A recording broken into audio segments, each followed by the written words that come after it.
আজকে সকালে আমি আর আমার মা দুজন বাঁধাকপি আর ফুলকপি হারভেস্ট করতে গিয়েছিলাম। তো মা বলল যে একটাই বাঁধাকপি তুলতে, একটা খেয়ে নেওয়ার পর আরেকটা তোলার জন্য। তো আমি আর ওটা তুললাম না, ওটাকে নিয়ে আমি এবার ফুলকপি তুলতে যাচ্ছি। দেখো আজকে কোন ফুলকপিটা তুলবো আজকে দেখাবো। এই যে দেখো, এই ফুলকপিটা আজকে তুলবো।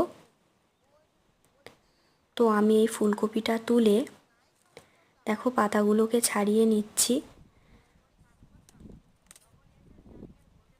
সকালে গেছিলাম, তো সকালটা খুব সুন্দর ছিল। এই যে পাতাগুলোকে আমি ছাড়িয়ে নিলাম, নিয়ে বাঁধাকপি আর একটা ফুলকপি নিয়ে বাড়ি চলে আসবো। বাঁধাকপিটা দেখো ফেটে গেছে, এক্ষুনি দেখাবো।